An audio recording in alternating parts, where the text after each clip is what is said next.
भगवद गीता के साथ हमारा ये सफ़र अब तीसरे अध्याय तक आ पहुंचा है और इसका विषय एक ऐसी सच्चाई है जो हम सबके जीवन से सीधे सीधे जुड़ी हुई है। कर्म से कोई नहीं बच सकता। चलिए थोड़ा पीछे चलते हैं। दूसरे अध्याय में जहां कृष्ण ने युद्ध भूमि के बीचों बीच खड़े अर्जुन को संभाला था, जो अपने ही अंदर के तूफान से जूझ रहे थे, उन्होंने अर्जुन को स्थिर किया था। कृष्ण ने अर्जुन को ये एहसास दिलाया था कि हम असल में जो हैं, हमारी चेतना, हमारी आत्मा, वो कभी नष्ट नहीं होती, वो अमर है। तो जाहिर है इतना गहरा ज्ञान सुनने के बाद अर्जुन के मन में एक सवाल आया, और ये सवाल ऐसा है जो हम सबके मन में कभी ना कभी उठता ही है कि अगर हमारा असली स्वरूप अमर है तो फिर इस दुनिया में कुछ भी करने का, इस संघर्ष का, इस जीवन का आखिर मतलब क्या है। और यही सवाल हमें अध्याय 3 के बिल्कुल केंद्र में ले जाता है। अर्जुन के इस गहरे और उलझे हुए सवाल का जवाब कृष्ण किसी बड़े सिद्धांत या दर्शन में नहीं देते, बल्कि जीवन की एक बहुत ही सीधी, एक बहुत ही अटल सच्चाई में देते हैं। वो कर्म के असली स्वभाव को हमारे सामने रखते हैं। वो कहते हैं, नई कश्चित क्षणमपि जातु तिष्ठत्य कर्मकृत। ये भगवद गीता के तीसरे अध्याय का 5वां श्लोक है और यह हमें जीवन की एक बहुत ही बुनियादी शर्त के बारे में बताता है। इसका मतलब क्या है? मतलब बहुत गहरा है। कृष्ण कह रहे हैं कि कोई भी जीवित प्राणी एक पल के लिए भी बिना कोई कर्म किए रह ही नहीं सकता। ये कोई सलाह या उपदेश नहीं है, ये तो अस्तित्व का एक नियम है। जरा सोच कर देखिए, हम जो सांस ले रहे हैं ये भी एक कर्म है। हमारे दिमाग में जो ख्याल चल रहे हैं वो भी कर्म है। और तो और कुछ न करने का फैसला, चुपचाप बैठे रहने का फैसला, वो भी अपने आप में एक कर्म ही है। तो फिर कर्म से भागा कैसे जा सकता है?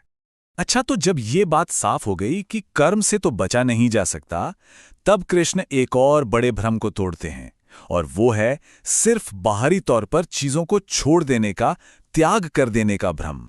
और इस दिखावे को, इस धोखे को वो इस श्लोक से सामने लाते हैं, कर्मेंद्रियाणि संयम्य य आस्ते मनसा स्मरन। ये इसी अध्याय का 6वां श्लोक है। इसका मतलब है वो इंसान जो बाहर से तो अपनी इंद्रियों को, अपने शरीर को कर्म करने से रोक लेता है, लेकिन अंदर ही अंदर मन में उन्हीं चीजों के बारे में सोचता रहता है। तो कृष्ण कहते हैं वो इंसान किसी और को नहीं बल्कि खुद को ही धोखा दे रहा है।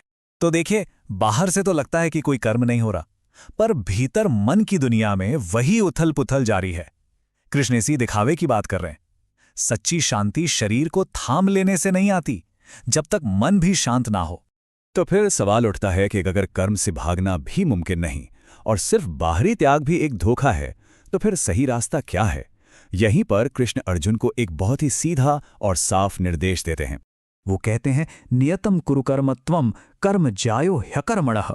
ये तीसरे अध्याय का 8वां श्लोक है, जो कर्मयोग का सार हमारे सामने रखता है। इसका सीधा सा मतलब है, जो काम तुम्हारे हिस्से का है, जो तुम्हारा कर्तव्य है, उसे करो। कृष्ण समझा रहे हैं कि कुछ ना करना, कर्म से मुंह मोड़ लेना, असल में कर्म करने से भी ज्यादा मुश्किलें पैदा करता है। आखिर बिना कर्म के तो ये शरीर भी नहीं चल सकता। तो कृष्ण का जो असल संदेश है वो ये है कि कर्म अपने आप में कभी बोझ नहीं होता। बोझ तो कर्म से भागने की कोशिश बन जाती है। जब हम अपना काम, अपनी जिम्मेदारी पूरी ईमानदारी से निभाते हैं तो मन को यहां वहां भटकने का मौका ही नहीं मिलता और वो अपने आप ही शांत होने लगता है। और यही वजह है कि गीता का ये अध्याय इतना खास है। ये हमें बड़ी बड़ी आध्यात्मिक कल्पनाओं से निकालकर हमारी रोजमर्रा की जिंदगी में वापस ले आता है। ये हमारे हर छोटे बड़े काम को एक नया मतलब देता है।